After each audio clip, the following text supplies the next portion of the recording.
そしてフィニッシュラインのすぐ手前にあるアウトゾーン3が、右側にあります。この各ゾーンですね、車のリアでできる限りアウトに寄せていただいて、全部通っていただく形になります。So you know the whole rules about the going down the straight. 3-2-1 cone, you got to initiate by the last standing cone, outside zone 1 on the left. Then the turn gets a little, the radius gets a little tighter, then the outside zone 2 is on the left. Got the touch and go after the switchback, and the outside zone 3 right before the finish line. So these are the zones that we're going to be looking at for the tandem, actually the lead car. 先行の車がね、ちゃんとゾーンを通らなきゃいけないので。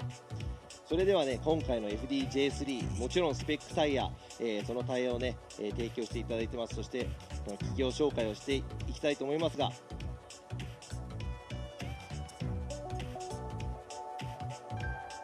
So obviously, our main sponsor here for the FDJ3 is right here. It's Yokohama Tires. 横浜ゴム様、のご協力をいただいております。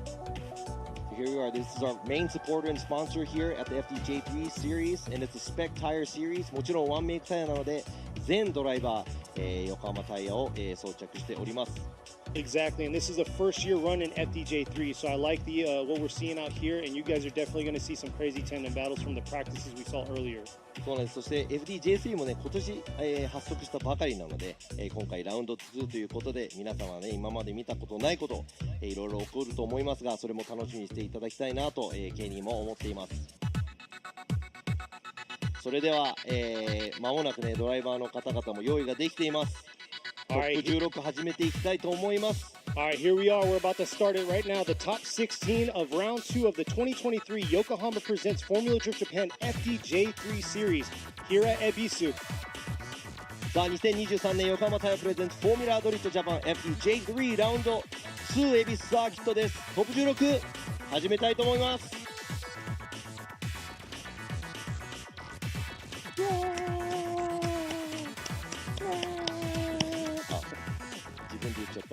So you hear the cheering? Yes, I did. Did you cued the cheering there. I like that.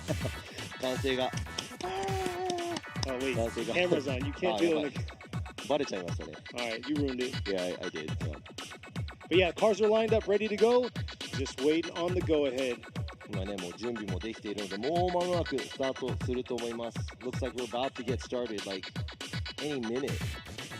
And also, you know, if you got comments, go ahead and drop some comments on the live stream. We got you.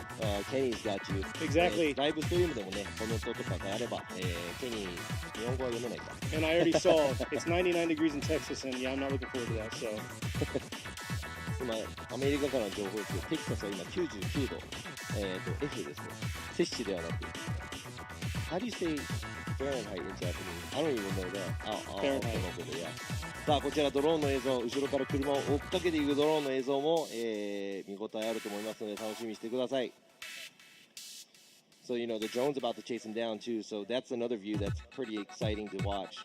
さあ、今回は、予選1番手、先行カーナンバー109、青木隆介選手、ガレドリカイ、バイナージャパン、そして後追いがカーナンバー303、ジョセフ・マトス選手、D-Works。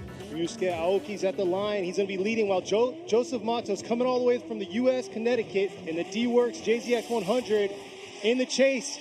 And here they are coming in. Our first battle of top 16 round 2 here. Here they are coming around the outer zone 1. Oh, looks like Matos struggled a little through that 3-2-1 to initiate and struggling throughout the track in that chase position.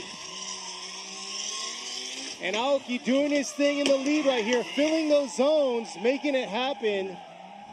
いやもうライン的にはほぼ、青木選手ね、このコース完璧にトレースできてるんじゃないかなと思います。もうあとはその、マトス選手がちょっと後ろでもうストレートから結構かきすぎて、遠くなってしまった。そしてアウトゾーン1越した後インに入りすぎて、戻ってしまったので、ちょっとこれは、マトス選手の後追いは不利かなというところですね。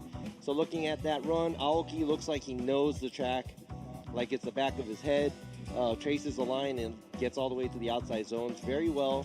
But Joseph Matos looks like he was a little squirmy down the straightaway, burned a little bit too much tire. got a little left on the straight and actually corrected after the outside zone 1 area. So that's not looking good for the chase position right now. But let's see what he's going to do in the lead. Exactly. Anything can happen. We've seen the tables turn and things change for the worse. So we'll see how he's going to throw down a solid lead run. But man, that run by Aoki was very good. そうなんです。ドリフトはね、フォーミュラドリフトのこの審査方法入れ替えて、どうなるかまだまだわからないので、そこもドリフトの楽しみの一つかなということです。しかしながらやっぱり青木選手の先行かなりいい走りでした。So we'll see here. It's been 9 weeks since they had their last round 1. So we're going to see how they're going to do here, the second part of this battle. 前回のこの FDJ3 開催から9週間、経っているので、その間にドライバーたちはどういう心境で、このラウンド2に来ているかが楽しみですが、さあ入れ替えて今度は青木選手が後追い、マトス選手が先行。All right, Matos is in the lead this time, right here, approaching the 3-2-1. Trying to get right back on it here, getting into that outer zone. Oh, huge correction through that outer zone 1 right there. Aoki not phased, trying to keep that close proximity through that outer zone 2, bringing it around into the touch and go. Right back around to outer zone 3. Matos doing a beautiful job filling that outer zone 3 right there, while Aoki kind of had an inside line. Yeah, so after Matos straightened, that's pretty much it for the lead car. It's over. So after that, whatever happened, it doesn't really matter. But this is going to be an easy one for us to choose because of the mistakes that Matos made. まあ今のね、青木選手、終わってからも、ちゃんとドリフト状態でつなげてもいただきましたが、マトス選手、アウトゾーン1過ぎたあたりでもうまっすぐになってしまったので、その時点でね、先行の車両は、もう終わりという形になります。All right, Yan going left, Yoshida going left, and Imamura going left. So Yusuke Aoki gets the win, and we'll move on to the grade 8. おめでとうございます。1戦目は、青木隆介選手の勝ち上がり。おめでとうございます。ちょっと、マトス選手、綺麗な走りが今回できなかったんですが、次回頑張ってほしいです。さあ続いての、ドライバーたちが今、ゆっくりとスタートラインに着こうとしています。ベスト16、2戦目の戦いです。The second battle, the top 16。先行が安藤康弘選手、ね、オートレスキュー伊豆。そして後追いがカーナンバー881深澤光選手 FI レーシング with best。So Yasuhira Ando is going to be in the lead this time, going against Hikaru Fukazawa. 前回の、鈴鹿では深澤選手が優勝。Yep, Fukazawa's in the chase this time. He took first at Suzuka. Let's see if he could get it here. First battle for him in this top 16. Coming around right here. Ando taking a little bit of angle away right there through that outer zone 1, but it looks like Fukazawa is struggling to keep that close proximity, dipping 2 tires right there in that chase. And yeah, just getting kind of lost. Lacking in the angle through that touch and go into this outer zone 3. さあただいまの走り、先行安藤選手、後追い深澤選手だったんですが、ちょっと先行の安藤選手ラインは、いいところ通っていたのですが、やはりちょっとアングルが浅いかなというところ。同じような走りを、その後ろで深澤選手がしていましたが、ちょっと距離が全然詰められなかったような、気がします。So both of the drivers, like you said, they're both shallowed up on angle, and it doesn't look like there's much proximity from the chase position. So we're going to have to see what's going to happen when they switch places. 今度は入れ替えて、深澤選手が先行、そして安藤選手が後追い。もうちょっとここでね、安藤選手サイドだったらもうちょっと詰められればというところなんですが、ランキングが、昨日の予選8位と9位なので、多分すごい似てるような走り方ではあると思うんですが、Looking at the qualifying order, Ando was 8th, Fukazawa was 9th. So very, very similar in style, maybe, because they probably got very similar scores. But if I was Ando, I would give a little bit more push where I can stay a little closer to Fukazawa. Yeah, exactly. And Ando did lack in angle, just like Fukazawa did in the chase. So we're going to see how it's going to be this time around, while Fukazawa is going to be in the lead.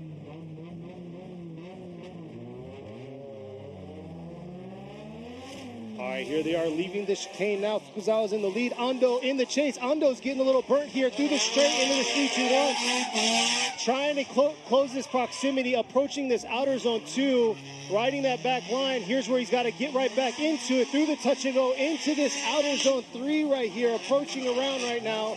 It looks like Ando closed it up a little bit, but left a pretty hefty gap throughout that course.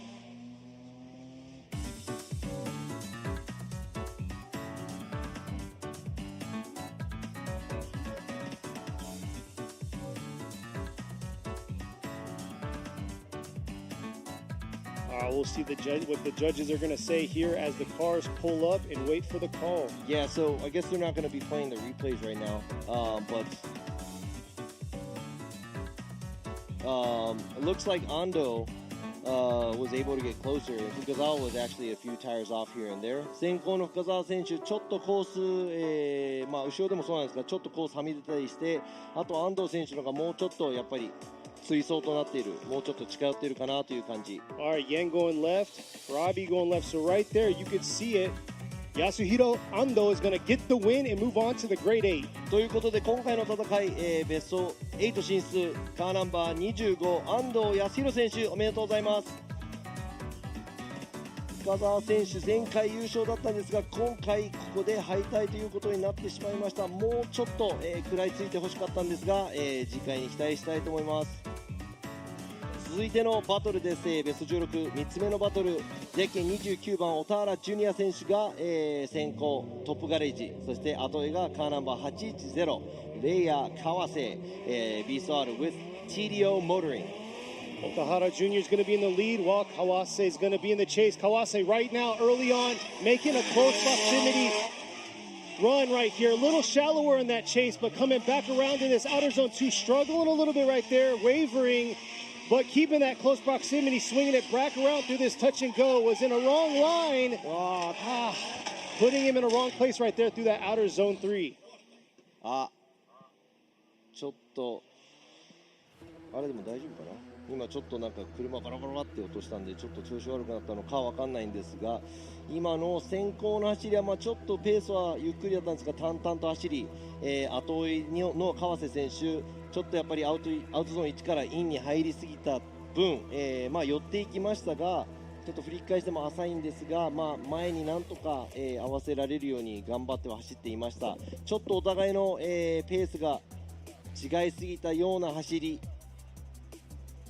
It looked like, the pace was totally off because it looked like Otahara's car wasn't moving so much, but he was just doing his own thing in the lead. And it looked like Kawase was getting a little bit too aggressive on the chase position where he fell behind, where he was on the inside the outside zone 1 area, and he had to shallow up a lot just to stay behind. But he was getting closer and closer. Exactly. He had the attack early on, but I think it was too much for the rest of the track, especially leaving that outer zone 1. Like you said, he was shallowed up and messed them up on line for the rest of the track. さあ今度は入れ替えて、川瀬選手が先行、そして小田原選手が後追いポジションとなります。Now we're going to see Kawase lead and Otahara give chase.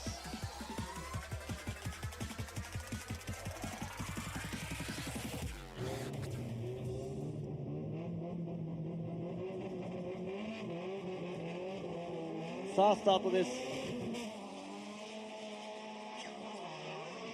All right, here they are coming around. Kawase this time in the lead. Not too bad, but it looks like Otahara filling all of outer zone 1 and outer zone 2 here. Trying to close that proximity here, but not able to close the gap that he's having right now through this outer zone 3 into the finish.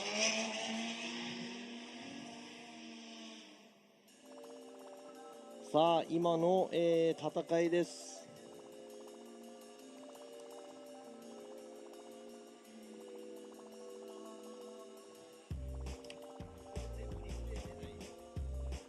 So here's the drone footage right now that we see of the track.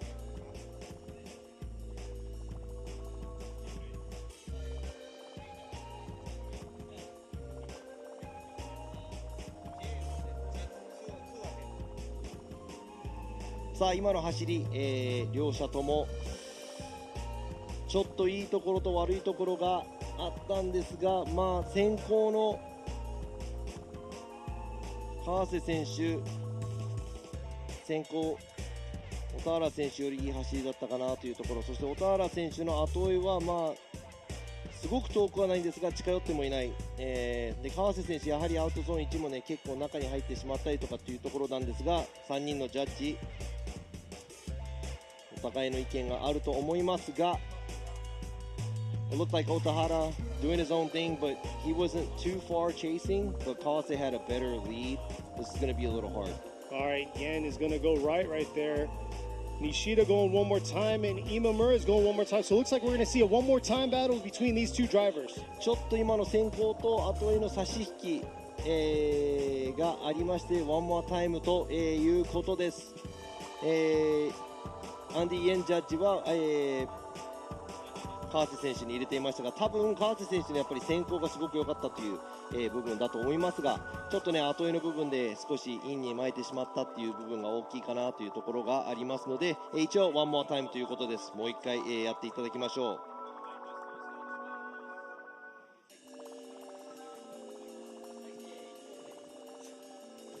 さあ、続いての、ベスト16の戦いです。4つ目のバトルですね。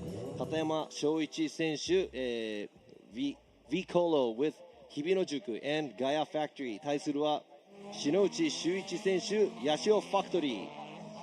Katayama's in the lead right here in the JZX100, going against Shinoichi right there, around in this S14, bringing it in, trying to keep that close proximity, taking a shorter line. And just struggling right there to keep it in drift. Unfortunately, taking a shorter line, throwing him off right there in that chase position.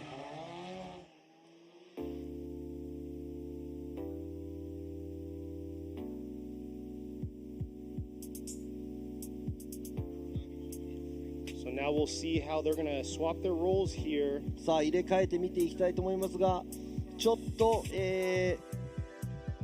片山選手がアウトゾーン2で、戻り気味になっていたんですが、その前に、あと篠内選手アウトゾーン1、両者ともね違うラインでアウトゾーン1なぞりましたが、アウトゾーン2に入っていく、部分ちょっとインに巻きすぎて、戻ってしまったっていうところがちょっと痛いかもしれないですね。Looked like there was mistakes made by both drivers, but Katayama had a correction outside zone 2, but he didn't straighten. But right before that happened, it looked like Shinoichi pretty much straightened because he had, he took a much shallower line going to the outside zone 2 and just couldn't keep drifting. Yeah, I like the early attack, but like I said before on the previous battle, it looks like that attack, kind of bit him in the butt there, trying to get into the outer zone 2. やはりね、早いうちに、あとググッと行こうとしていてもちょっとインに巻きすぎてしまいますと、ね、前の車を追い越していっちゃダメなんでね。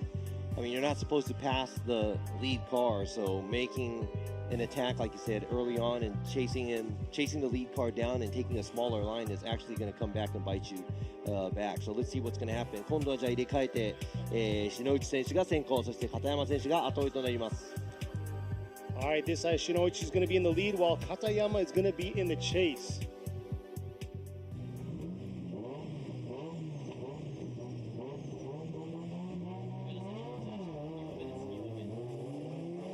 All right, we'll see the adjustment while Katayama right here, he's going to be in the chase. Here he is trying to mimic him all the way through this 3-2-1 into this outer zone 1, both real shallow right there. Katayama trying to mimic, and just losing, and taking out bumpers there in that outer zone 2 with contact. And you saw right there, Shinoichi losing it, spinning out there in outer zone 2.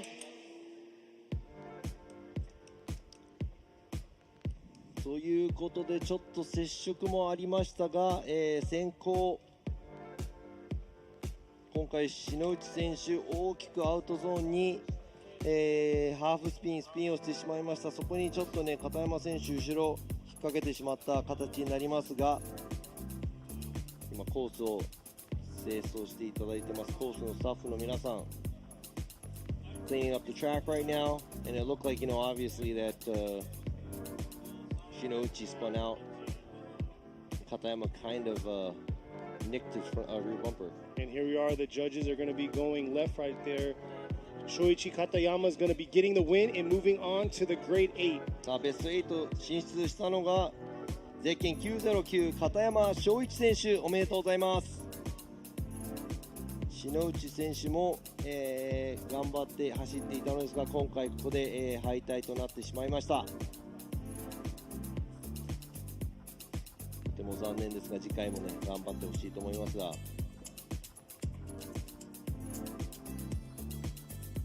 今スタートラインに次にね、もう車両を揃えているドライバー2名。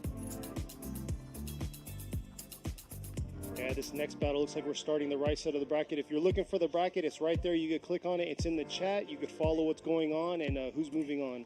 このね、チャットの方でも、ブラケットの方を見れるようになっているので、ライブストリームご覧の皆様、クリックしていただければ、ブラケットが出ると思いますが、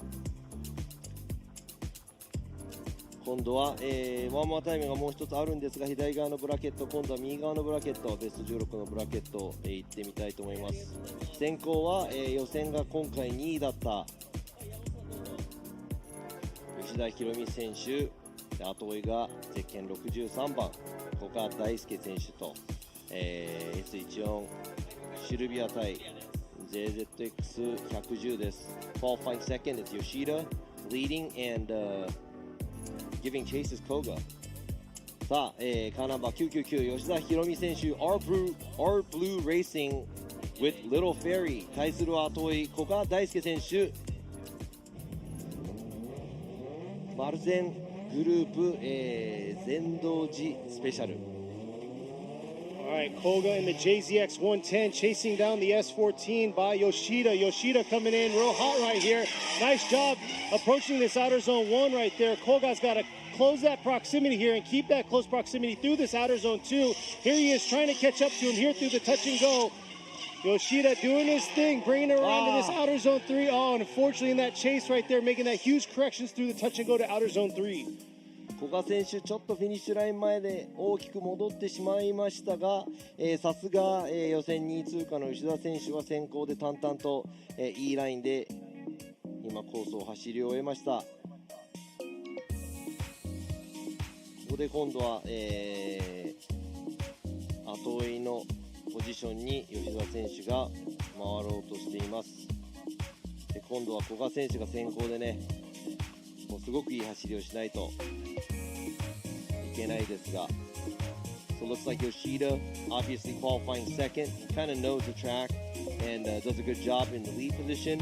Koga, huge correction right before the finish line by the outside zone 3 area, straightens. That's going to be an incomplete for him. So now we're going to have to see how Yoshida is going to give chase to Koga. But Koga just has to do everything in his power he can to lay down a pretty solid lead run, and that's all he can do for now. Exactly. Koga had decent proximity through the outer zone 2 in the second half, but unfortunately, like you said, making that major correction from the touch and go ruined his chase run. 古賀選手がね、アウトゾーン2の付近、結構寄っていく感じがしましたが、やはり振り返した後のやっぱり、大きなミスが今回響くのではないかと思います。さあ今度は入れ替えて先行がカーナンバー999吉田弘美選手 R Blue Racing and Little Factory、 そして後追いがカーナンバー63古賀大輔選手、マルゼングループ全道寺スペシャル。珍しい110。You don't really see 110s competing that much. You really don't. He still has AC too. That's wild. So here he is in the lead this time. He's got to throw down, but here he is. Yoshida coming behind him. It looks like he's leaving a little bit of a gap right here. Let's see if he's going to close that proximity through this outer zone 2. And it looks like he's playing it a little safe in that chase position, and not a bad lead run right here. Oh. Once again, that second portion right there, that touch and go to outer zone 3 definitely ruined Koga. ちょっと古賀選手、タッチ&ゴーからアウトゾーン3に行く場所が苦手なのか、先行でも大きなミスを犯してしまいました。That might be his weak spot, going from the touch and go to the outside zone 3 area. Made another major mistake, and this might be an easy one for us. 今回の走行はちょっと、ジャッジとしても選ぶのが All right, here's the results right here. Yen is going to go left. We have Nishida going left. So Hiromi Yoshida is going to get the win and move on to the grade 8.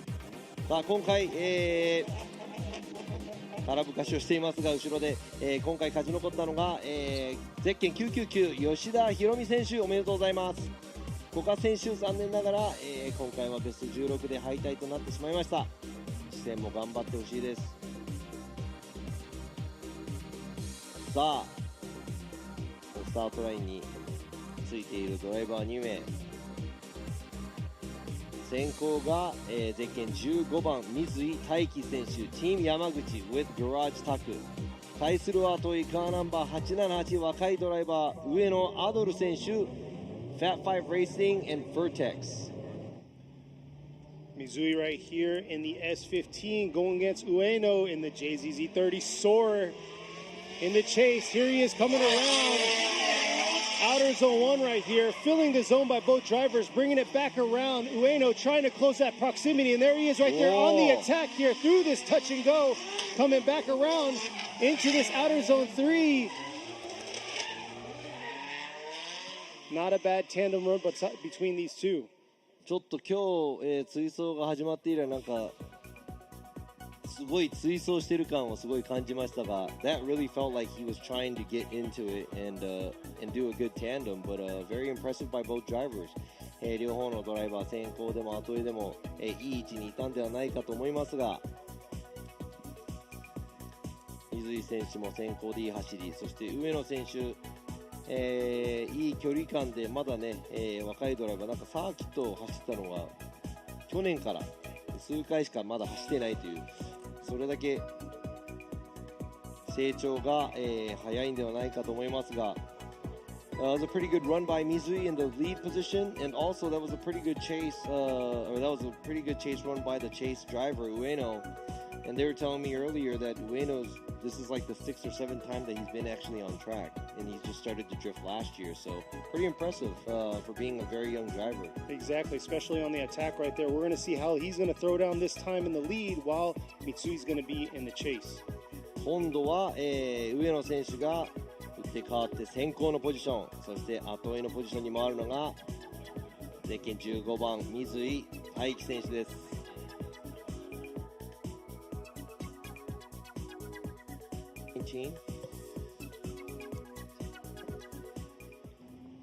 All right, looks like they're ready to go. Ueno in the Soarer leading while Mitsui's going to be in the chase, and it looks like we have a pylon touch, I believe.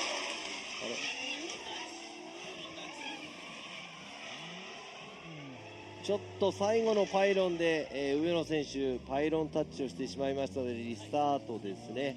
Yeah, it's going to be a restart. We saw it on the camera too. Ueno hitting the last cone, coming off of the chicane, the start chicane. That's going to be a restart. ということでね、リスタートなんですが、上野選手もね、水井選手ももう一呼吸していただいてゆっくりと。So those of you viewing in, this is the FDJ3 Round 2 series here. We do the top 16 for them. We don't do the qualify, unfortunately, on the live stream, but here they are, the top 16 drivers that made it out of the 23 that we had competing yesterday. そうなんです。そして、2本目のちょっと再スタートなんですが、今からご覧の皆様はこちらね FDJ3 の、今ベスト16が始まっていますが、予選の方はライブストリームで、流さないんですが、ベスト16から、熱い戦いをお届けしてまいりたいと思います。おっと、また looks like we have another pylon touch by Ueno. これは止まって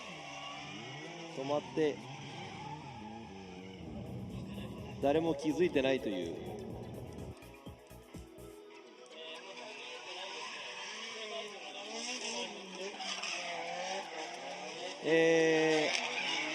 今のリスタートなのでね、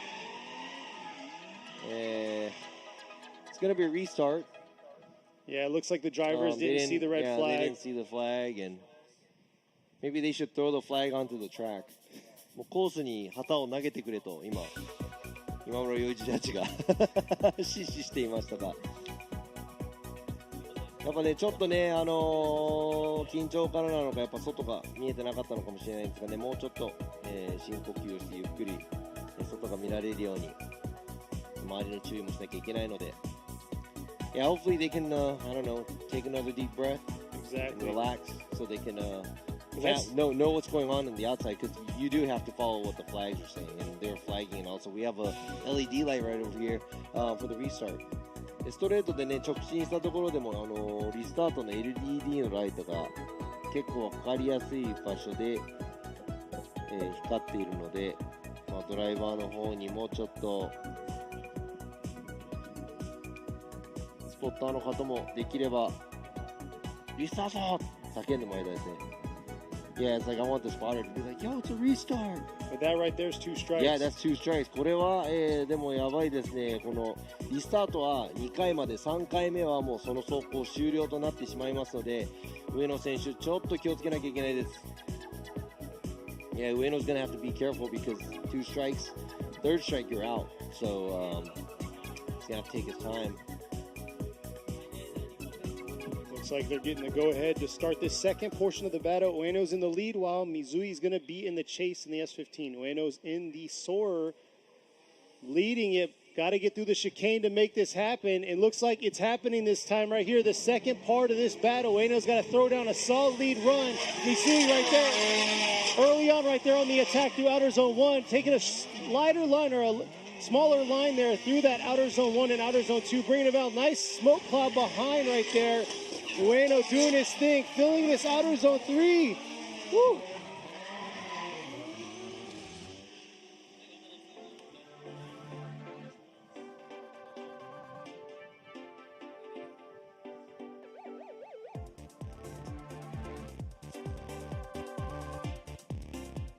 All right, we'll see what the judges are going to say between these 2 drivers. Who's going to be moving on to the grade 8?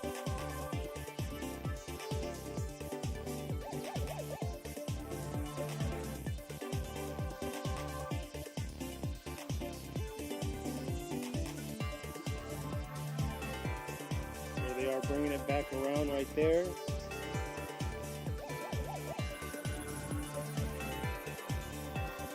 Looks like we have the results that are be coming in now. さあ今ですね、お互いいいところ悪いところちょっと後追いでも、お互いの車両ちっちゃくなりすぎてる、感じがしましたが。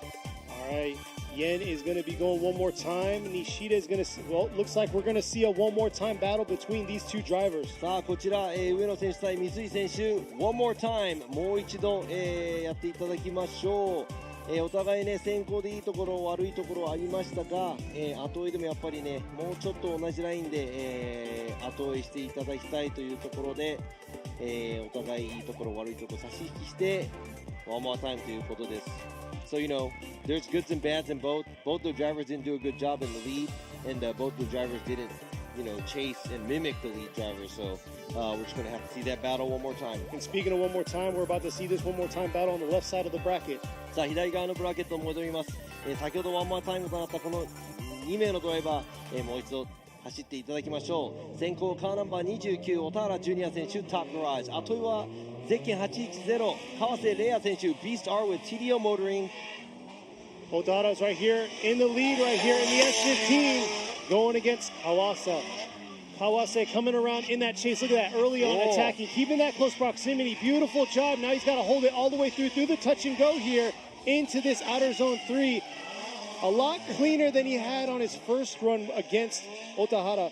But we're going to see how he's going to do in the lead. さあ今回川瀬選手もうちょっと、先行の車にラインを合わせながら、後追い近いところを進んでいきましたが、またね先行の小田原選手はいつも通りな感じで、ラインアウト寄っていますが、さすがにちょっとやっぱり、角度は少ないかなというところですね。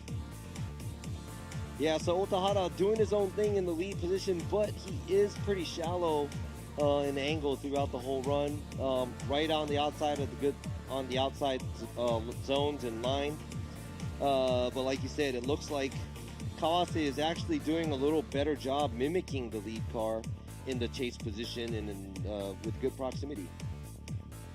Yeah, exactly. He had a lot more fluidity throughout his chase run. Before it was kind of edgy, you know, off and on the throttle. So good job by him, but we're gonna have to see how he does in the lead this time. そうなんです。今度は川瀬選手が先行走っているところ、どのぐらい小田原選手が、食い込んでくれるか。それでは入れ替えて見ていきましょう。Let's go ahead and switch places. 今度は先行ゼッケン810川瀬、レイヤ選手、後追いがゼッケン29番小田原ジュニア選手。All right, here we are. Kawase is going to be in the lead this time. Otahara is going to be in the chase. Getting through the chicane now, coming around through this 3-2-1.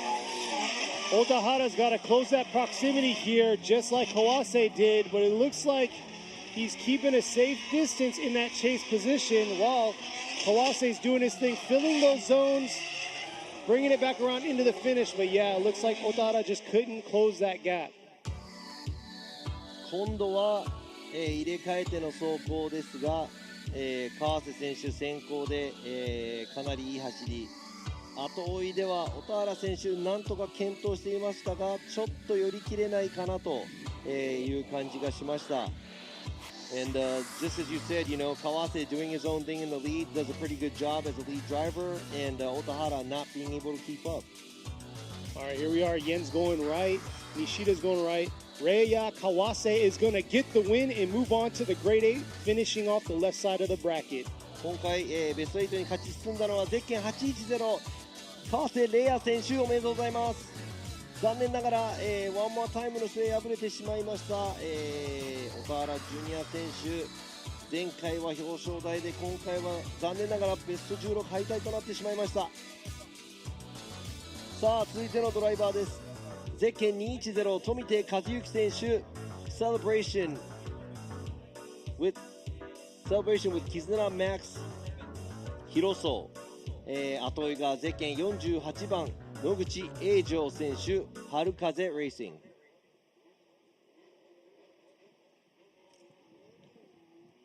グ。Noguchi's in the chase. Tomite is in the lead here. Tomite taking an early on lead. Gapping right now.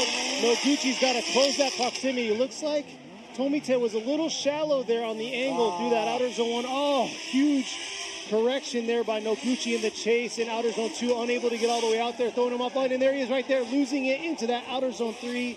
Very unfortunate being in that chase position.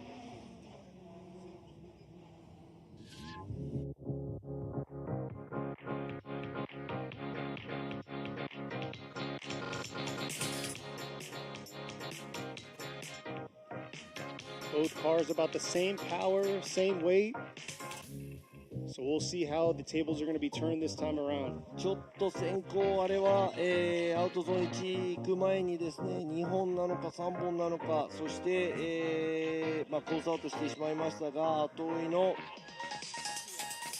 野口選手は、大きいミス、アウトゾーン2、付近でハーフスピン、立て直すのに大きいミスをしてしまいましたが、今度は入れ替えて、野口選手が先行、そして富手選手が後追いとなります。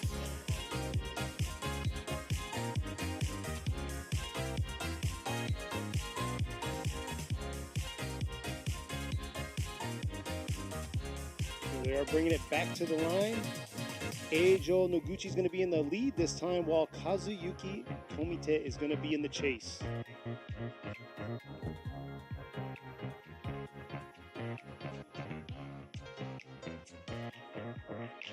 Here we are. さあ今度は入れ替えて、野口選手が先行、そして富手選手が後追いとなります。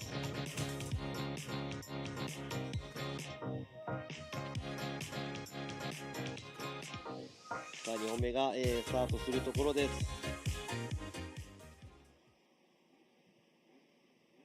Alright, here we are about to kick off the second portion of this battle. Noguchi in the GR86 going against Tomite in the JZX100 Chaser. And here they are approaching the 3-2-1, coming around initiating. Lead car doing a beautiful job filling that zone, but looks like the Chase is falling a little behind, trying to close the proximity through outer zone 2. Hopefully he doesn't get lost in the sauce here through that outer zone 3 here.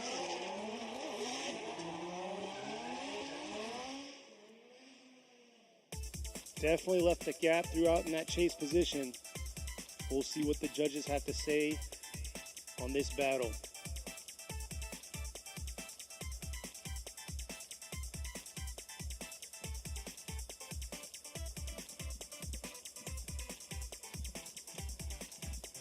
Saあ、先行での走り、すごく、野口選手、いい走りだったんですが、やはり後追いでのね、ポジションでの失敗は大きかったです。Yen's going left, Nishida's going left, so Kazuyuki Tomite is going to get the win and move on to the grade 8. 今回勝ち上がったのがゼッケン210富手和幸選手、おめでとうございます。野口選手、先行は予選でもあの走りが出てればもっとすごいところ行ってたんじゃないかなと思いますが、次回に期待したいと思います。ということでベスト16、ワンモアタイムを除く最後のバトルとなります。So excluding the one more time that we have, this is going to be the last battle that we have for the top 16. こちら先行がゼッケン929山田義勝選手 Team AJ、 そして後追いがゼッケン92番鈴木健二選手リベストエステートレーシングチーム。 Yoshikatsu Yamada is going to be in the lead, while Kenji Suzuki is going to give chase in the JZX 100 Mark II. And here they are coming around.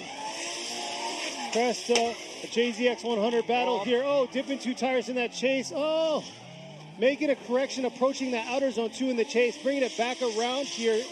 Lee doing a beautiful job through that touch and go. And overshooting that over outer zone 3 right there. 山田選手、画像からフェードアウトしてしまった。It was looking Yamada, very, yeah, it looked like he had it in the bag. yeah, it was looking very good up until the end. 今の走行、山田選手先行で、あ、これはいいねっていうような感じがして、最後のアウトゾーン3、やはり最後の最後までどうなるか全く分かりません。That's why I always tell you, you know, never know what's going to happen till the end, because thought he had it in the bag. Next thing you know, all 4 tires off track. Yep, came in too hot into that outer zone 3 and washed out. いや、ちょっともったいない気がしますが、鈴木選手、後ろでね、なんとか食らいついていきましたが、今度は先行を走っていただきましょう。そしてもう山田選手はもうね、大きいミスをしてしまったので、後追いではもう激しい追走をするのみです。The only option that Yamada has is to just give him zero space and chase him down, because all Suzuki has to do is do one clean lead run. Yeah, it's very unfortunate. That was a very awesome flick that he did from the outer zone 2 to that touch and go, but unfortunately it just was too much, too hot into that outer zone 3. ちょっと、山田選手先行でタッチ&ゴーから、僕も一瞬タッチ&ゴーからアウトゾーン3に行くところ、すごいスピードですごい激しいなと思ってたら、やっぱり帰ってくれなかったです。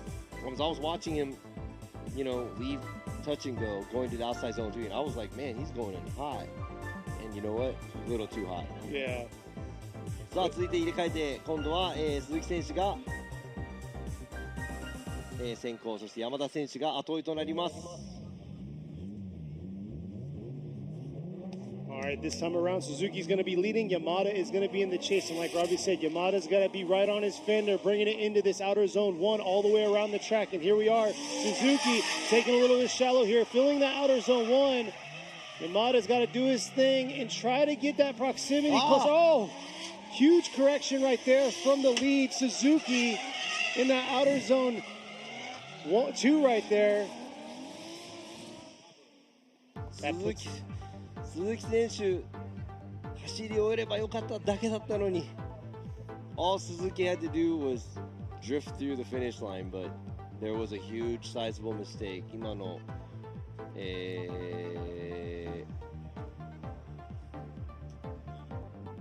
Yeah, pretty much a straightening through that outer zone 2, the second half of that outer zone 2. All right, let's see the results here of this battle. いや、今の戦いはこうなるしかない。All right, there you are. We're going to see it one more time between these two.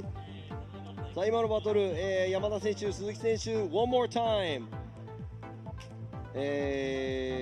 まあそれ以外にね、先行が1本走ってその後追いのね評価ができればよかったんですけど、やっぱり、コース途中で両方先行が走れなくなってしまいましたので、この勝負ドローワンモアタイムとなりました。ということで先ほどのワンモアタイム、に戻りたいと思います。So there was nothing for us to judge. We're going to go to one more time on that battle, and now we're back to the other one more time here with these two drivers. 今回ワンモアタイム、水井選手先行、そして上野選手が後追いとなります。Mizui's going to be in the lead right here in the S15 going against Ueno in the Soarer. Let's see how they're going to pan out here this time on their one more time battle. And here they are. Looks like Ueno's burning tires early right there. Coming in this 3-2-1. Bringing it around to outer zone 1. Nice angle by Ueno in that chase position. Bringing it around. Oh, but too much right there through the outer zone 2 and losing it. Mizui doing his thing, filling the zone. A little shallow through that last zone, but yeah, trying to be where he needs to be. いやー、上野選手、今回はちょっと大きいミス、アウトゾーンに、差し掛かる前でハーフスピンをしてしまいました。Looks like it was a half spin made by Ueno right before the outside zone 2 area. And what we have to look at is Mizui actually doing a very good job in the lead position. 後ろのね、上野選手、大きいミスをしてしまいましたが、先行走る水井選手、かなりいい先行の走りだったんではないかなと思います。しかし、ドリフトなので最後までどうなるかわからないということで、今度は入れ替えて、上野選手が先行、そして水井選手が後追いとなります。Exactly. We don't know what's going to happen until this second part of the battle. Anything can happen in the chase and for the lead driver. We already witnessed a few things today, on the top 16 already, so like you said, it's never know. もうね、ベスト16ではね、もう、最後までどうなるかわからないというところ、何度か予想を裏切るような、ことがもう起こっていますのでね、最後までどうなるか分かりませんが、今度は上野選手が先行、そして水井選手が後追いとなります。All right, this time around, Ueno's going to be in the lead. Mizui's going to be in the chase. Ueno's got to get through the chicane clean and make this battle happen. 今度は上野選手、シケインでもね、一発で取ってほしいですが。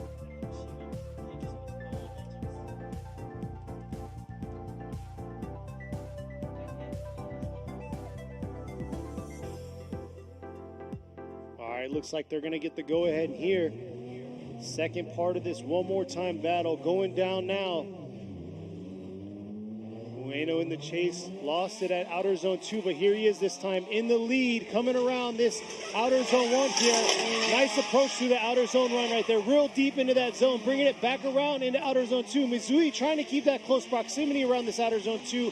Back through this touch and go here. Nice job by Mizui in that chase position right there. Andいやこれは今日、まだベスト16の中でもかなり熱い追走が見られたと思いますが、先行の上野選手、角度もついて素晴らしい先行の走り、後追いの、ね、水井選手も、どんどん接近していきますが、やはり先ほどの上野選手の後ろ後追いのポジションでのミスは、かなり大きいです。All right. Yen's going to be going left, and then Nishida's going left. So all three judges are going to be going left. Taiki, Mizui's going to get the win and move on to the grade 8.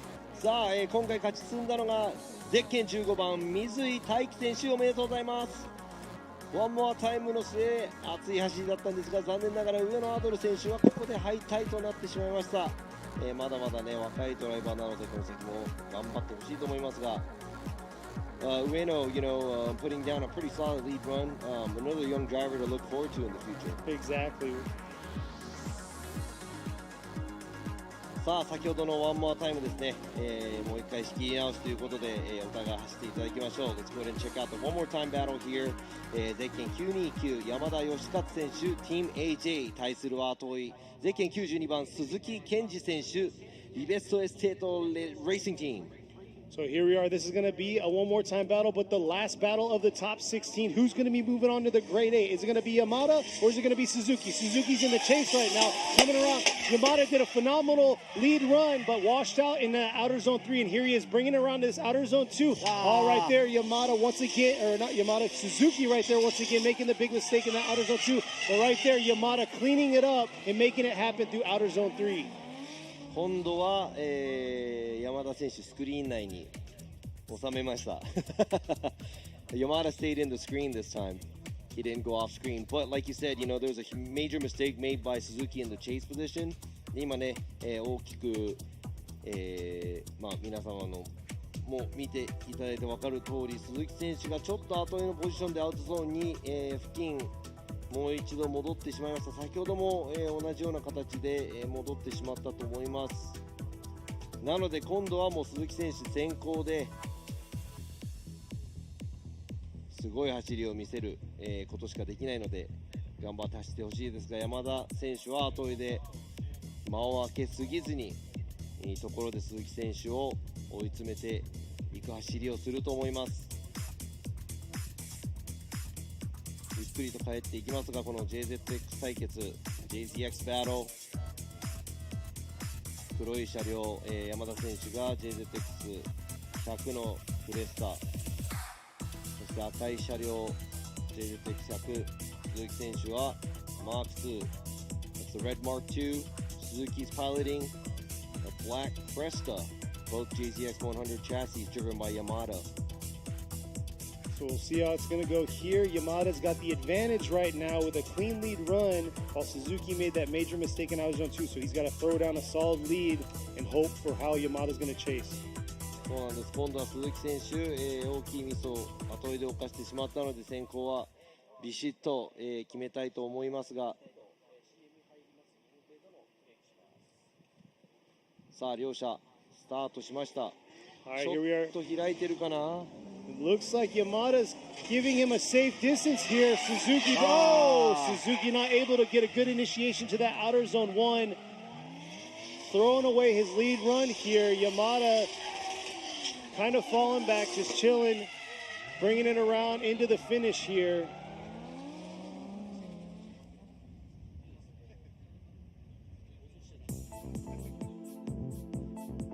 We'll see here. 今ね、両者、失敗をしているように見えたんですが、鈴木選手が先行でアウトゾーン1差し掛かるところでもまっすぐ走ってしまったので、その時点で、先行の車両がもう、インコンプリート、まあ、追走だったら予選だったら点数が入らない状態なので、後追いができないということで、まあ、先行の鈴木選手のミスのせいで山田選手が後追いができないという形になります。And here we are, all three judges going left for Yoshikatsu Yamada, and he will get the win, filling that last slot of the top 16, moving on to the grade 8. さあということで今回勝ち上がったのがゼッケン929山田義勝選手、おめでとうございます。今回鈴木選手ワンモアタイムのせい残念ながら敗れてしまいましたが、次回はね走り切れるように頑張ってほしいですが、 Explaining what happened earlier, there was no lead because Suzuki already incompleted right at the outside zone 1 and we gave it to Yamada. Just a little explanation. さあ、ということでね、ベスト16すべての戦いが終わったところで Just got done with all the top 16 battles and we're going to take a short break. ここで、少々、お待ちください。 CM です。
All right, we're back. We just wrapped up the top 16. Here we are moving on to the grade 8 of round 2 of the 2023 Yokohama Presents Formula Drift Japan FDJ3 Series here at Ebisu Circuit West Course. さあ、ただいまですね、ベスト16の戦いすべて終わりましたが、2023年横浜タイヤプレゼンツフォーミュラードリフトジャパン FDJ3 ラウンド2ですが、恵比寿サーキットグレート8トップ8ですね、ベスト8、に、これから入っていきたいと思いますが、Let's go ahead and move on to the grade 8. This is going to be exciting because we got these drivers that had some hard-fought battles getting into the grade 8. ハードなバトルを勝ち進んできたドライバーたちが、この、ね、ベスト8に、勝ち進み、誰が、表彰台に立つのか、Who is going to get on the podium? さあ、先行は予選1位絶好調、ゼッケン109、青木隆介選手、ガレドリ海、By Now Japan、後追いがゼッケン25番、安藤康弘選手、オートレスキュー、伊豆、FD です。Aoki's in the lead in the JZX 100 going against Ando in the FD. Aoki finishing first. Oh, coming off track right there in the chase right there by Ando. Not looking good for him. Bringing it back around. Aoki doing his thing, qualifying first yesterday in top 16 qualifying. Here he is bringing it around to the finish. 青木選手も、さすが予選1位。同じような走りをずっとしていきますが、後ろで安藤選手アウトゾーン1付近コースアウトをしてしまいました。これは大きいミス。 This is a huge error made by Ando in the chase position.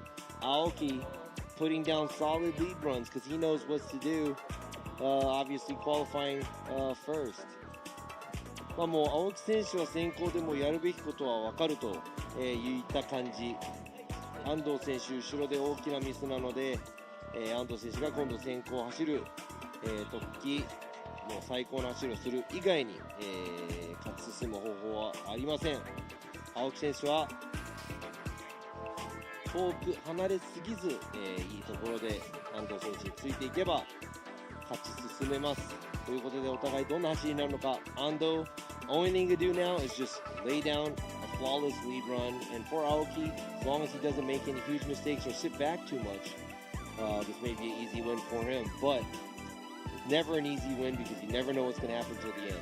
Exactly. He's got to give a good chase for Aoki. He does have the upper hand, but at the same time, you saw how aggressive Ando was on that chase. We're going to have to see him keeping on the track this time.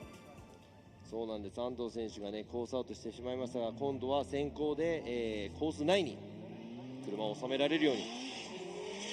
All right, here we are. Ando looking pretty aggressive here through the 3-2-1 into the outer zone 1 right there. Aoki trying to keep that close proximity on that chase, but looks like there's a little bit of a gap there through that outer zone 2 into this touch and go. Ando missing that outer zone 3. さあ今度は、安藤選手前でなかなかの走りをしていましたが、青木選手詰めきれないところですが、距離感的には、まずまずといったところ。しかし先ほどのミスは、安藤選手のミスはかなり大きい。It's a huge mistake made by Ando.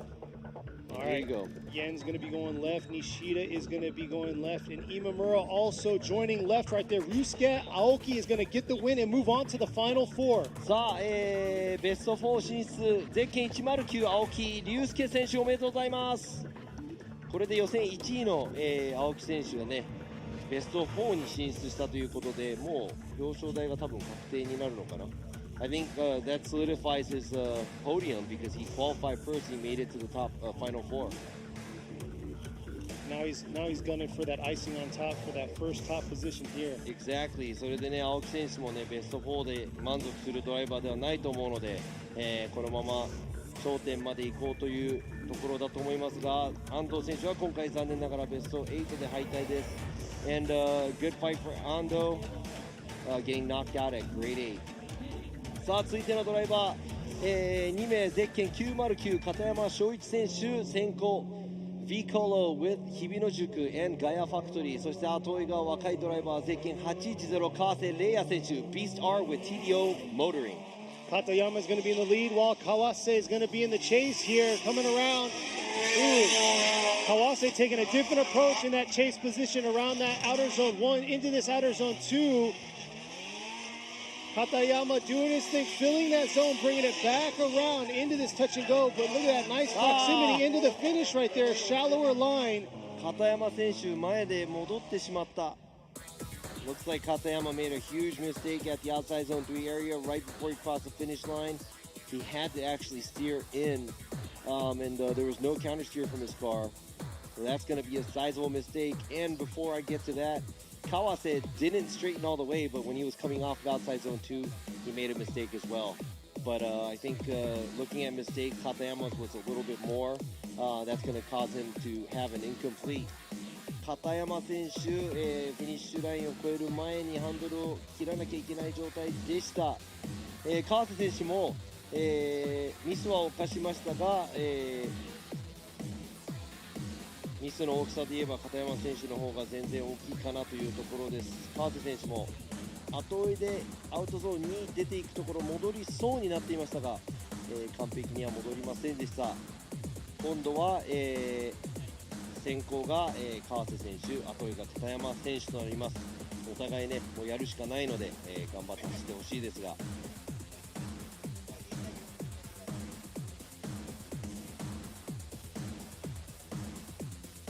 さあ、スタート位置につきました。ちょっと後がない片山選手、後追い、そして川瀬選手は先行。Looks like Kawase is just going to have to lay down a good lead run. Katayama making a major mistake in the lead position. Just has to do everything in his power to chase down Kawase.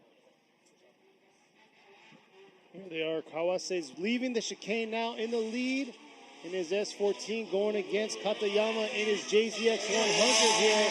Bringing it around into this outer zone 1. Looks like, just making it through that outer zone 2, bringing it back around through the touch and go into this outer zone 3. And I got to say, lead was not too bad there, but we'll see if it was enough.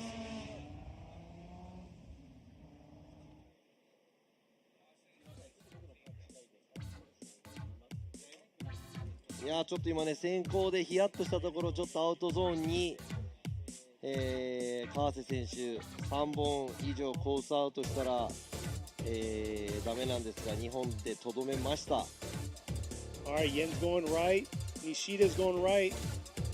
Reiya Kawase is going to get the win and fill that last slot on the left side of the bracket to the final 4. ということで、ベスト4に準決勝に進出したのがゼッケン810川瀬玲也選手、おめでとうございます。ということで、片山選手後追いでもいいツイストを見せたんですが、やはり先行での大きいミスは、繰り返せない状態でしたので、今回はベスト8で残念ながら敗退ということです。ということで、若きドライバー川瀬選手が準決勝最初のバトル、青木選手との、対決決まりました。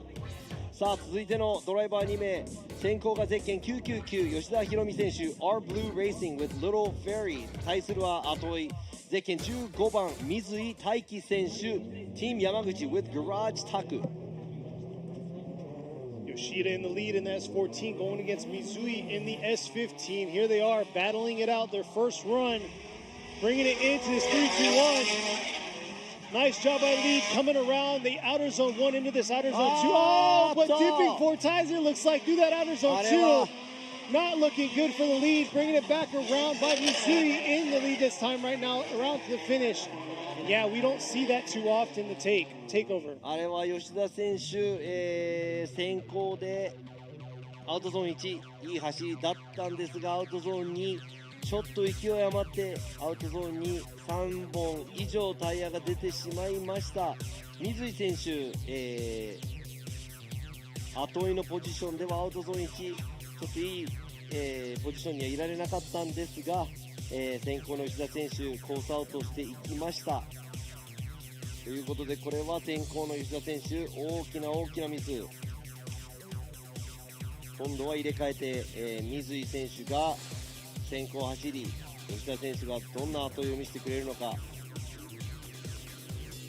Yeah, it's a pretty tough situation for Yoshida being in that situation right there. Sitting second in qualified, has had a solid runs all day, and there he is right there making that major mistake in outer zone 2.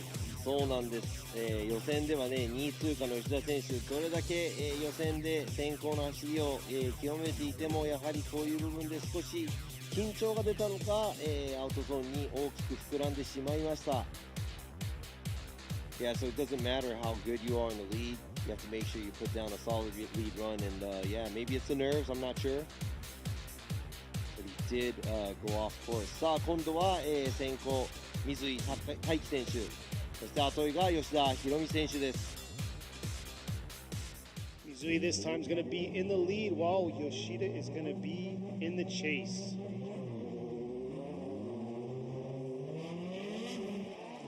Here it is. Mizui has kind of an upper hand here with Yoshida going off track on outer zone 2. But this is where he's got to throw down a clean lead run, and nice job through outer zone 1, bringing it back around to this outer zone 2. Nice job filling that zone, real deep into that zone, bringing it back into this touch and go to outer zone 3. And that right there was a nice textbook lead run that we just saw. 水井選手先行ですごいいい走りでした。今の予選でやってたらかなりいいところ、一応ね水井選手も7位通過だったので、もちろんねいい走りができるのですが、先行で素晴らしい走り、そして吉田選手後追いでなんとか頑張りましたが。 All right, Yen's going right, Nishida's going right, and all three judges going right. Taiki Mizui's going to get the win and go to the final 4.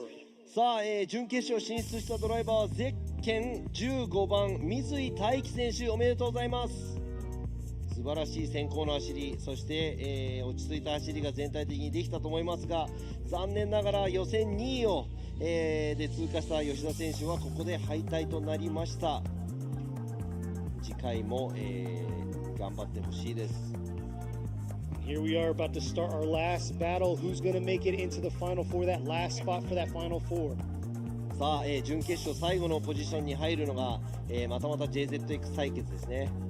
JZX チェイサー、に乗るゼッケン210富手和幸選手。 Celebrate with 絆 Max 広荘。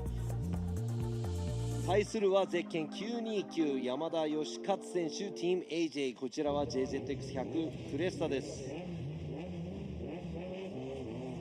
Another JZX battle right here. Tomite is going to be in the lead while Yamada's in the chase.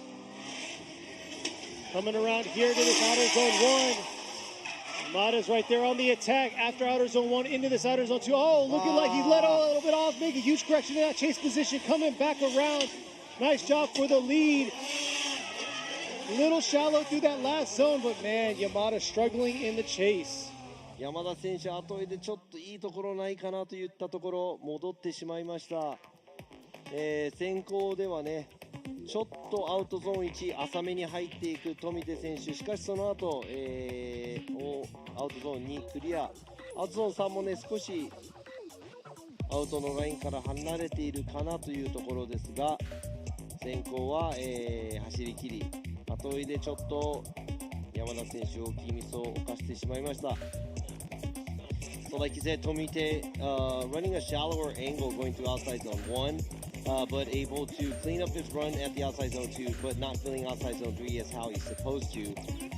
But on the other hand, Yamada in the chase position making big errors that might cost him. So we're going to have to see now who's going to be moving on after this second battle when Yamada leads and Tomite gives chase. さあこの走行で決まるのか、最後の準決勝進出者が決まるのか、この2台先行山田選手後追い富手選手 leading is Yamada, chasing is Tomite, who is going to make it to the semifinals. Here we are. Yamada did come off track earlier on in one of his battles in outer zone 3. He's got to keep it on track and make it very aggressive, filling all zones. Here we are at the same time. Tomite, oh, looks like we got a pylon touch. さあパイロンタッチみたいです。おーっとパイロンタッチで止まらなきゃいけないのに。Yeah, that was a yeah. I mean that You have to relax. You have Yeah. to really relax. やっぱね、ちょっと深呼吸してリラックスして、周りの状況も見れないように、見れるようにしないといけないですが、今回もしあれがね、パイロンタッチじゃなくて、普通の走りだったとしたら、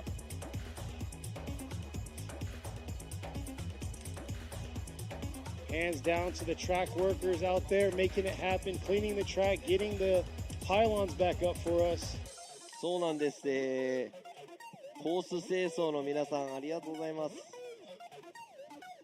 ちょっとね、やはりね、もうちょっとドライバーの皆さん、フラッグ、もね、赤旗も出ているのでね、そういう部分もちょっと、気を使ってほしいなと思いますが、I would like to tell the drivers to kind of pay a little attention to the flaggers as well, because it's a red flag, and you know, you're on track, you gotta obey the flaggers, right? We'll pay attention, yes. Yeah. もうちょっとね、All right. もう一回取り Waiting for Yamada to swing back around to the start. 仕切り直しか、仕切り直し、で今度山田選手が先行。 And you know, I said it right before he started. He needs to stay on the course. All four on the course. そうなんです。山田選手ちょっとスクリーンから飛び入れるのが好きみたいで、さっきもアウトゾーン3でフェードアウトした。Yeah, he likes to Maybe fade shy. out. Yeah, he's shy. Camera shy. ちょっとシャイなドライバーなのかな。Yeah, a little shy, so he wants to get out of the screen. さあ今ですね、車のチェックをしています。ちょっとね、多分土とかが、ね、入っているのではないかなと思いますが、there might be some dirt. Cleaning it all up. Hey, we got a little bit of delay. I got to give a shout out. Happy Father's Day today in the U.S. Exactly. So happy Father's to my dad out there and my kids. Unfortunately, I'm not there, but Happy Father's Day to your kids. well, They're fathers? they're back. You know, you know what I meant. I'm not there to spend time with them. There you go.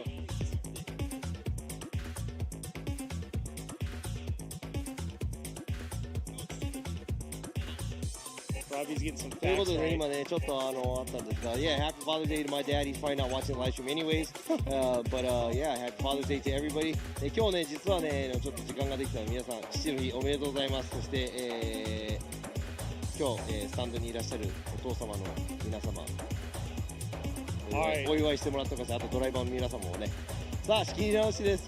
山田選手が今度は、再スタート先行、そして富田選手が後追いです。All right, this time, this is the second part of the battle. This is the restart. Yamada is going to be in the lead. Tomita is going to be in the chase. Yamada just got a little taste of outer zone 1 here. Let's see if he can keep it on track in the lead position. Coming around into this outer zone 1.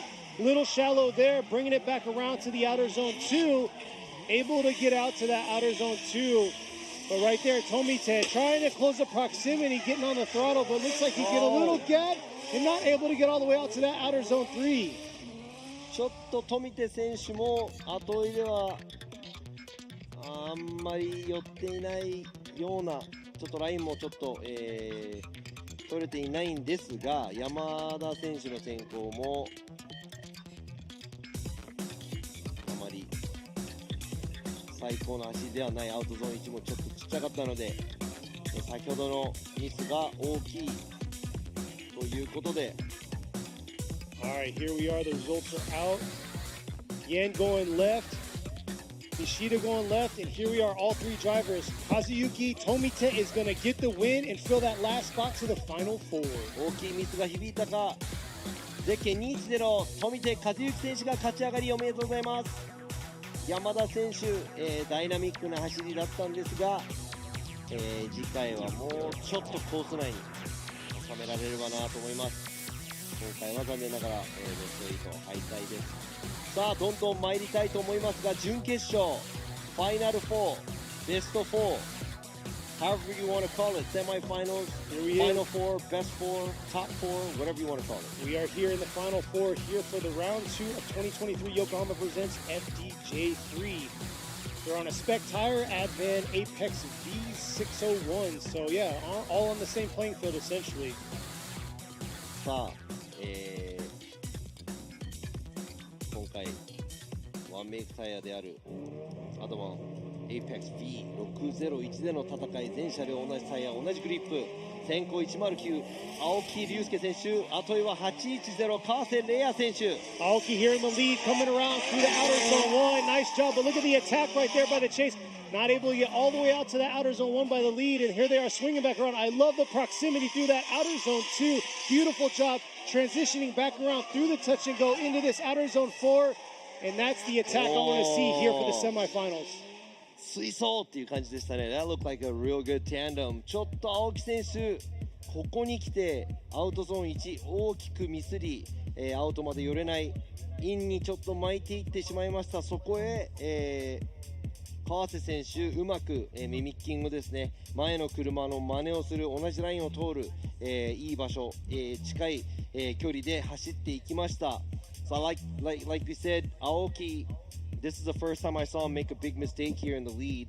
He did miss outside zone one, a sizable mistake, but at the same time, Kawase not giving him any room and sticking really close, mimicking every move that Aoki had.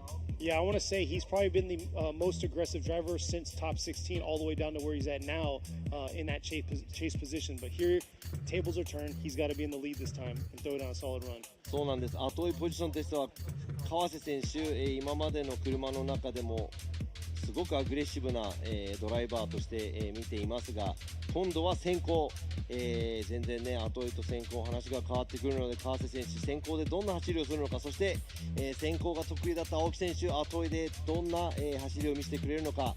Looking forward to seeing what Aoki is going to do, the master of the lead runs in the chase position, and Kawase, a great chaser in his lead position. さあ先行川瀬選手、後追い青木選手、準決勝1つ目のバトルの2本目です。 All right, looks like Kawase's ready to go in the lead this time. Aoki's been doing a phenomenal job. Here he is bringing it around into this outer zone one. Aoki keeping that close proximity right there. Oh, stalling just a little bit through that outer zone two. Oh, and straightening. Oh, shutting down by the Chase. Kawase right there. 川瀬選手、車が調子悪そう。何かが起こった。何かが川瀬選手の車両に起こってしまったのか。It sounded like his car is running bad right now, so something must have happened in the lead position. And man, that was a great lead run up until that mistake or the problem.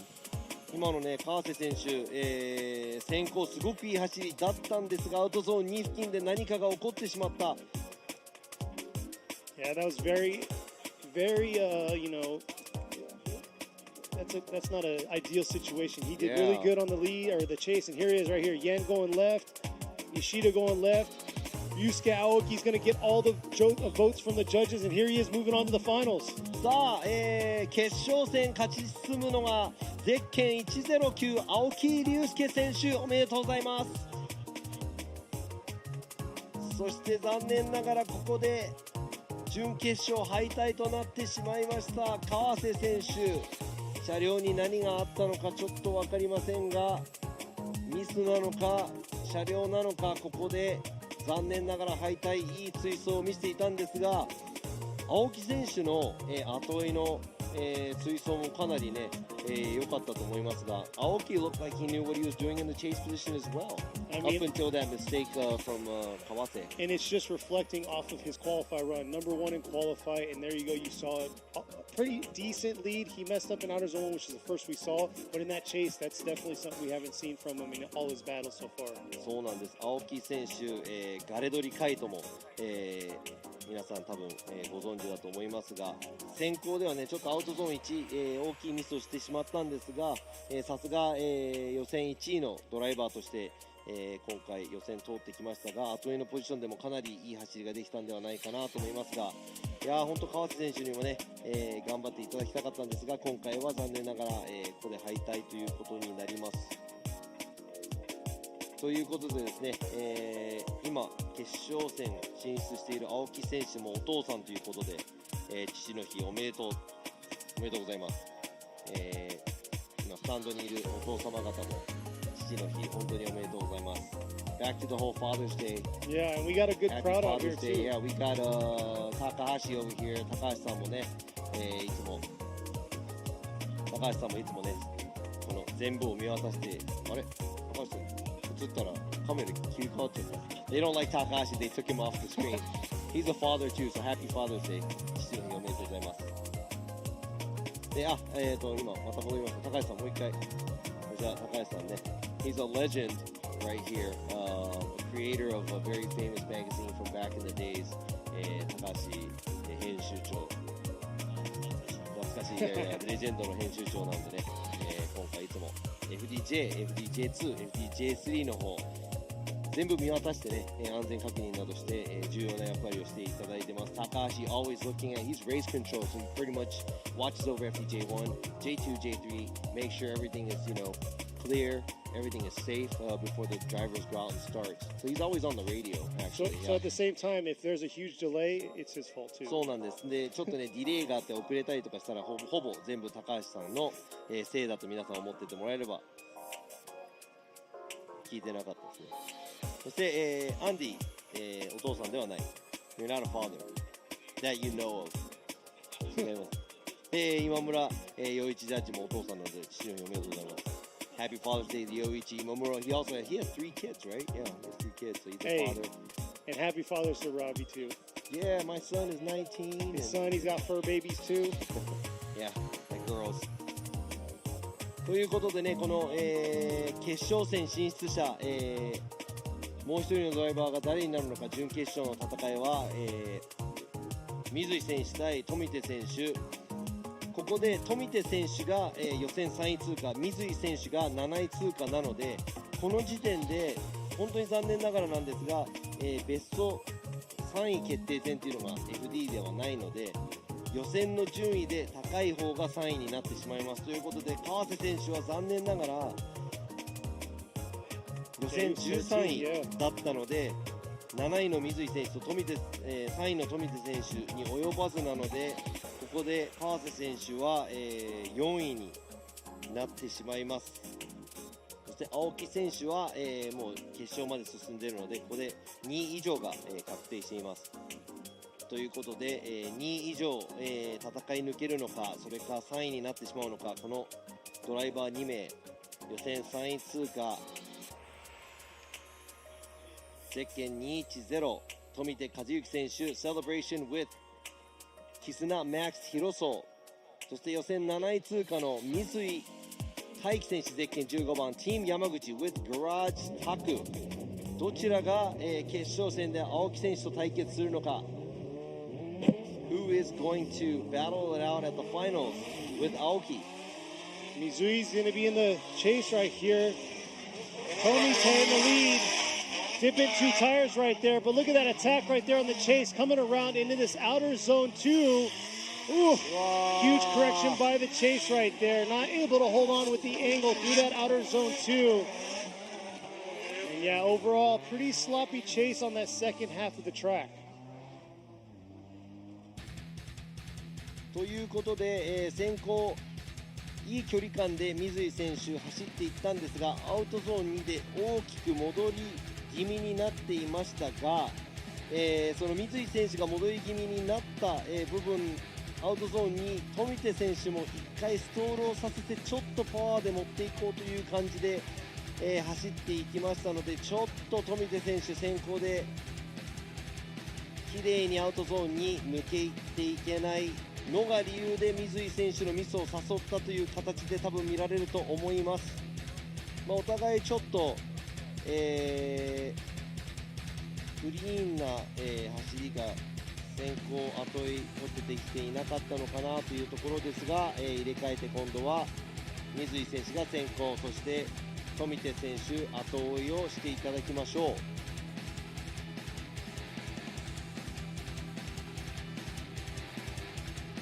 さあ水井選手が先行、そして後追いが富手選手。Mizui's going to be in the lead this time, while Tomite is going to be in the chase. Mizui making a huge mistake in that chase position in that outer zone 2, along with the touch and go in outer zone 3. So he's definitely got to clean it up here. Getting through the chicane. Mizui in the S15, Tomite in the JZX100, ripping into this 3-2-1 in outer zone 1. Dipping two times. Oh! Little correction there by the lead, coming back around into this outer zone 2. Little bit of a struggle through, trying to close that proximity into that outer zone 3.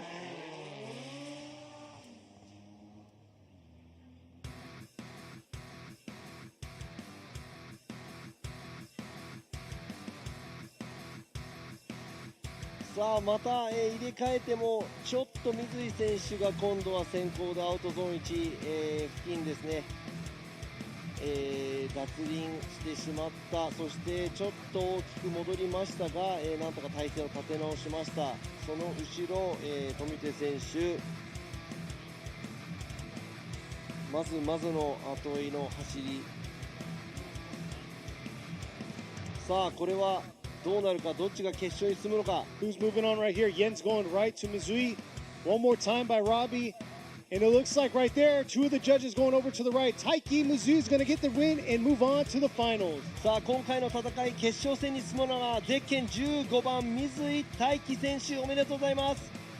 残念ながらワンモアタイム、自分も入れたんですが、ちょっとねギクシャクした走り、お互いあったんですが、ちょっとだけやっぱり水井選手の方がアドバンテージがあったということで、2人のジャッジが水井選手に入れたということで、決勝戦進出が水井選手となります。残念ながらここで富手選手は準決勝敗退というところですが、富手選手ここで3位が確定、ということになります。 So you know obviously that's going to be third place for Tomite and Mizui actually going for the win or in second place.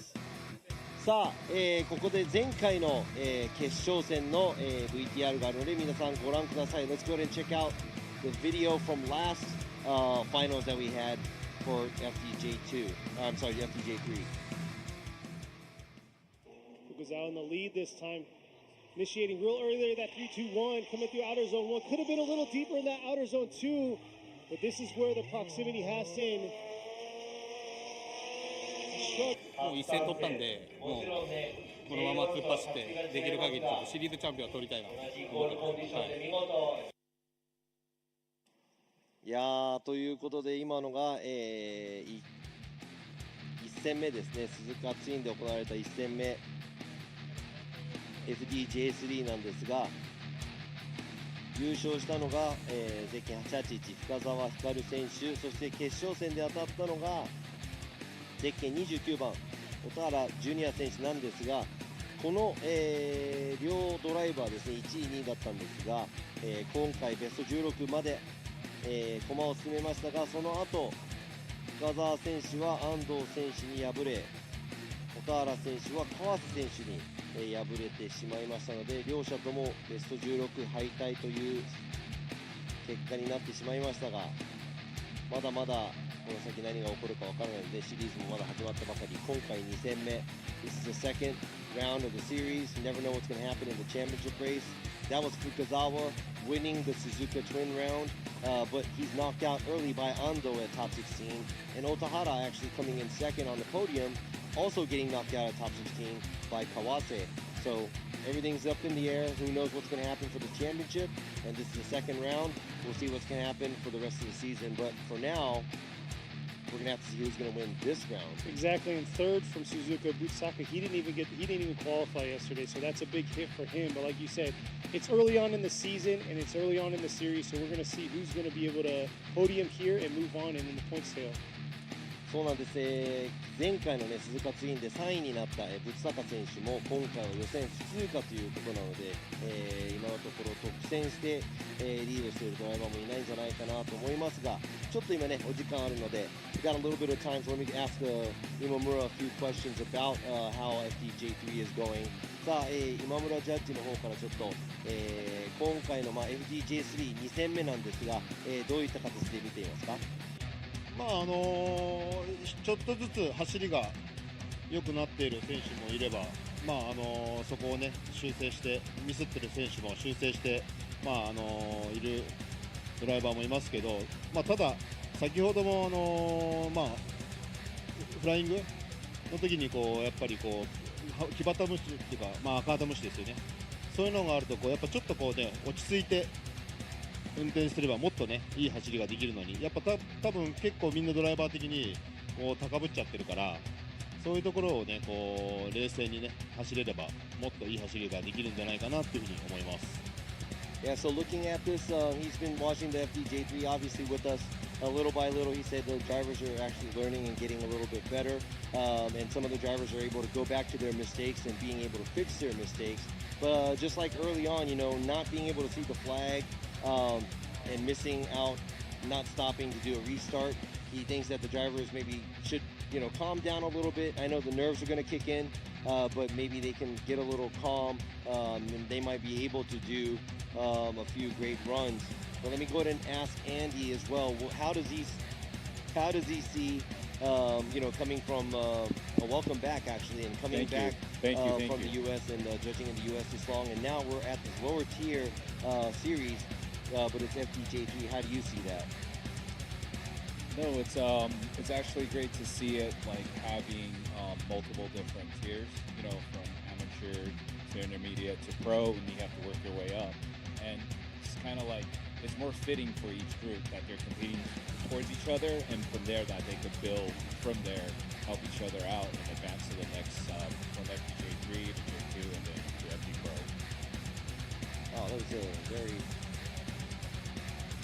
very good speech there fromアンディ・イエン。さあ、アンディ・イエン、ジャッジの方もね、アメリカで16年間、FDUS のジャッジをしていましたが、ここに来てね、FDJ3 のジャッジとして今回ゲストで来ていただきましたが、やはりね、こうやって FDJ3 というカテゴリーがあって、J3、J2、J1 というこの道をね、進んでいって、各カテゴリーでそのグループ、いいマッチングをしているドライバーたちが戦って、お互いいろいろ覚えながら助け合って、このどんどん J2、J3、J2、J1 と、階段を上っていければすごくいいなとは思っているということです。ということで、もうスタートラインには、決勝戦のドライバーが2人、並んでいます。ここで2023年横浜タイヤプレゼンツフォーミュラドリフトジャパン FDJ3 ラウンド2恵比寿サーキットの決勝ファイナルをお届けしてまいりたいと思います。Let's go ahead and go to the finals of the 2023 Yokohama Tire Presents Formula Drift Japan FDJ3。ゼッケン109青木隆介選手先行ガレドリ会 By Now Japan。後追いはゼッケン15番水井大輝選手 Team 山口 with Garage Tuck。さあどちらが表彰台の一番てっぺんに上がるのか。This is what it all came down to right here between these two drivers. Aoki, perfect on qualified. Can he hold through and make it all the way to the finish here? Coming back around into this outer zone 2. Looks like the chase was a little bit too much on the attack, taking a shallower line. Huge correction there through that outer zone 2. But right there, Aoki doing his thing in the lead, filling all the zones. Phenomenal job for the lead driver. なんとここに来て水井選手大きいミス。アウトゾーンは両者取れましたが、アウトゾーンからちょっとイン側に落ちていく水井選手、追い越してはいけないのでちょっとアウト寄り切れない、アウトゾーンを走る青木選手のインを入りすぎて行き場を失い車が戻り気味、そしてその後余力がないままアウトゾーン3に差し掛かった部分でも大きいミスをしてしまいました。 That's a sizable mistake by Mizui in the chase position. Aoki doing a great job on the outside zone 1 and 2. Mizui filling the outside zone 1 in the chase position, but taking a much smaller line at the outside zone 2 area. Nowhere to go. Had to make a huge correction. It didn't have enough momentum going to outside zone 3. Also made a correction going from the touch and go to the outside zone 3. So that's going to be a very, very sizable mistake made by Mizui in the chase position.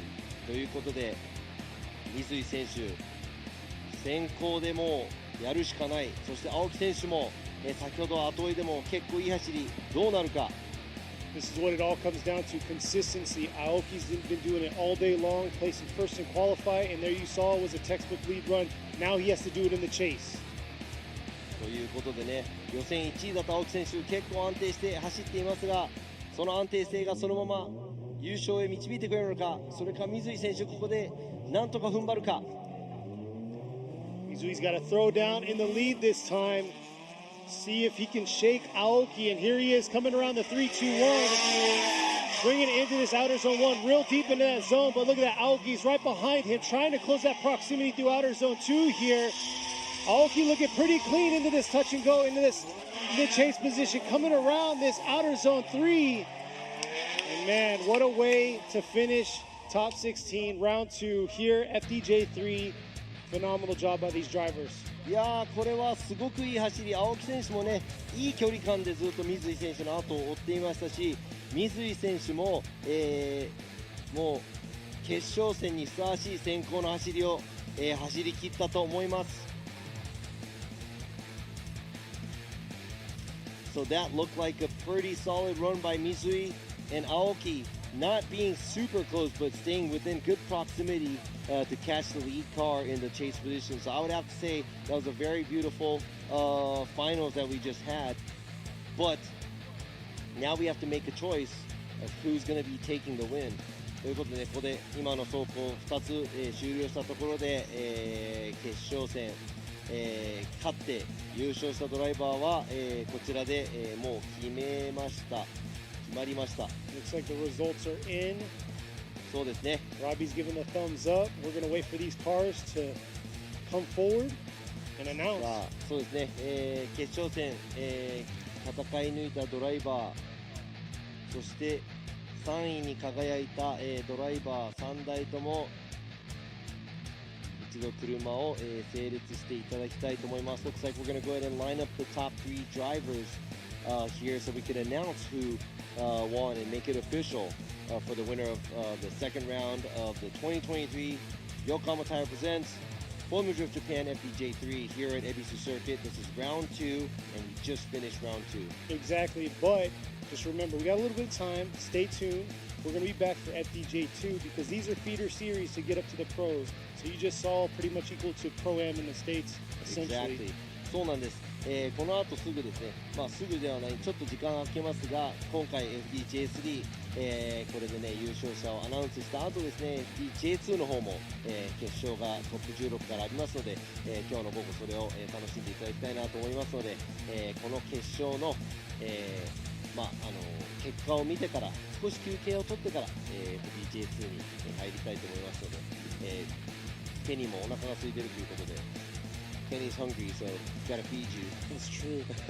Well, then again, yeah, I might get hangry. But there they are, ready to go. They're going to pull forward now, line up, and we're going to go ahead and give this announcements on who's going to take home round 2 here at Ebisu Circuit West Course for the FDJ3, sponsored by Yokohama Tires. いや本当ね、この、ワンメイクタイヤの、シリーズすごく面白いと思います。なぜなら、全ドライバーがね、アドバンの、同じタイヤで戦うと、アドバン APEX V601 で、同じグリップレベルで、全ドライバー戦いますということで、やはり、車作り、セッティング、そしてドライバーの腕で、戦ってここまで来ましたこの3名のドライバーです。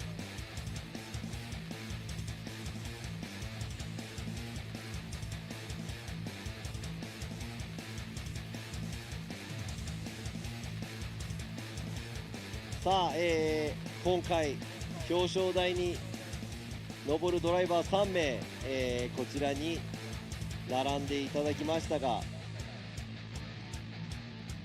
スポッター席から声援が聞こえますが、いや皆さん笑顔ですごくね楽しんでいただけたのかなと思いますが、良かったです。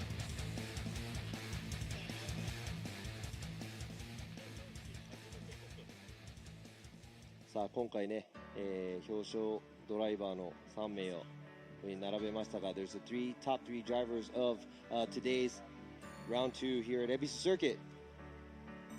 All right, I'm going to go ahead and announce he ranked 3rd in qualify. Here he is finishing in 3rd today. Tough battles throughout the day for him. He's in the celebration with Kizuna Max Hirosho in the JZX 100 Chaser, number 210, Kazuyuki Tomite. 見事3位に輝いたのがゼッケン210 Celebration with Kizuna Max Hirosho、JZX100 チェイサー富手和幸選手3位おめでとうございます。ということでここまで来ました。2023年横浜タイヤプレゼンツフォーミュラドリフトジャパン FDJ3 Round 2優勝ドライバー The winner here at the second round of FDJ3 goes to driving a JZX100 Mark II ガレドイカイ By Now Japan ゼッケン109青木隆介 gets the win おめでとうございます。青木隆介選手見事優勝予選1位そしてパーフェクトラウンドということで予選1位そして決勝日追走も1位おめでとうございます。That's a perfect round for him qualifying first making it all the way up to the top of the podium そして、残念ながらですが、それでも2位表彰台、ドライバーのアナウンスですね。Yeah, finishing second overall, tough battles for him in the Makeup Garage B2 with Kanroji S15, number 15, Taiki Mizui. おめでとうございます、水井大輝選手。今回は2位。しかし表彰台なので、ね、笑顔がこぼれています。ということで、今回も、ラウンド2ということで、ファイナルが、終わりました。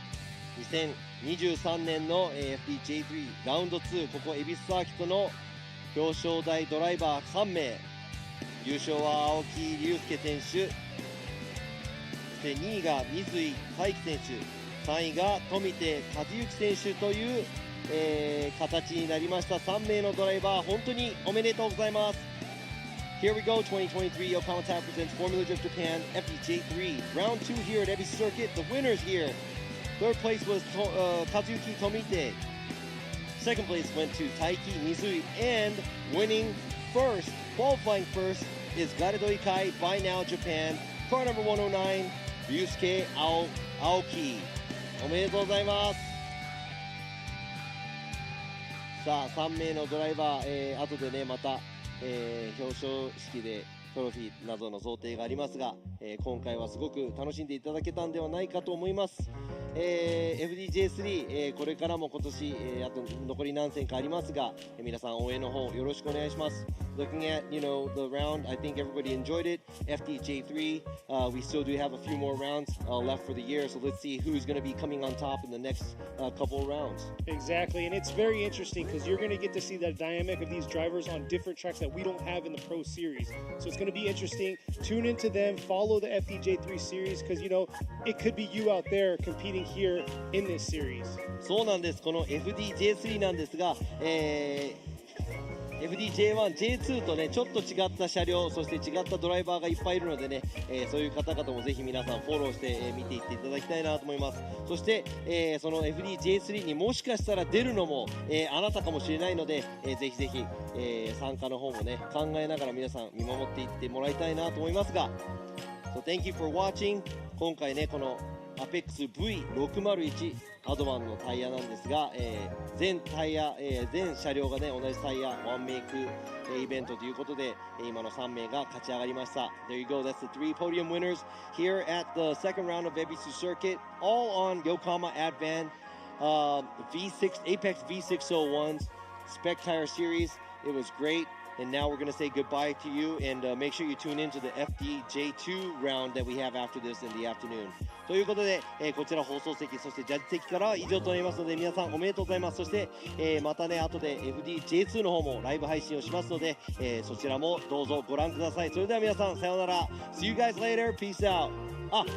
ごめんなさい。あとね、FDJ3 の次のラウンドなんですが8月26日そこから27日 FDJ3 ラウンド3奥吹モーターパークです。お楽しみ、にしてください。 There you go. That's August 26th and 27th, Okubuki. That's going to be the next round of FDJ3, so don't miss that as well. Thank you so much, guys, and see you guys later at the FDJ2 live stream. FDJ2 のライブストリームでお会いしましょう。さようなら。Bye bye.